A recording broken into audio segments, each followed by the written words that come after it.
কিছু রাস্তা থাকে যেখানে পাশে কেউ হাঁটে না, ফোনে কারুর মিসড কল আসে না, আর পিছনে তাকালেও কাউকে দেখা যায় না। এই রাস্তাগুলোই জীবনের সবচেয়ে সত্যি রাস্তা, যেখানে মানুষ প্রথমবার বোঝে সবাই পাশে থাকে না, আর সবাই থাকার কথাও না। এই গল্পটা সেই মানুষের, যে একদিন বুঝেছিল একাই হাঁটতে শিখলেই জীবনটা সত্যি করে শুরু হয়। কিছু রাস্তা থাকে যেখানে পাশে কেউ হাঁটে না, ফোনে কারোর মিসড কল আসে না, আর পিছনে তাকালেও কাউকে দেখা যায় না। এই রাস্তাগুলোই জীবনের সবচেয়ে সত্যি রাস্তা। একসময় সে ভাবত সবাই থাকবে, পরিবার, বন্ধু, নিজের মানুষ, সবাই।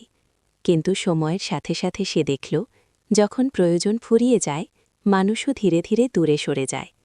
যাদের জন্য সে নিজের সময়, ঘুম, স্বপ্ন পর্যন্ত দিয়েছিল, তারাই একদিন বলল, আমার সময় নেই। সেই দিনটাই ছিল তার জীবনের মোড় ঘোরানোর দিন। প্রথম প্রথম একা থাকাটা ভয় লাগত, নীরবতা তাকে কাঁদাত। রাতে চোখ বন্ধ করলেই অনেক প্রশ্ন মাথায় ঘুরত। আমি কি ভুল? আমি কি একা হয়ে গেলাম? কিন্তু সময় থেমে থাকে না।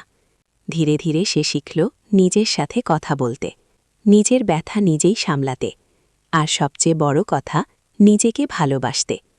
যে মানুষ একদিন সবার উপর ভরসা করত, সে আজ নিজের পায়ের উপর দাঁড়াতে শিখেছে। আজও সে একা হাঁটে, কিন্তু আর দুর্বল নয়। আজ তার চোখে জল নেই, আছে একরাশ শান্তি। কারণ সে বুঝে গেছে, জীবনে একা হাঁটতে শেখাটাই সবচেয়ে বড় শক্তি। সবাই পাশে থাকবে এই আশা না রেখে নিজেকে শক্ত করাই জীবনের সবচেয়ে বড় শিক্ষা।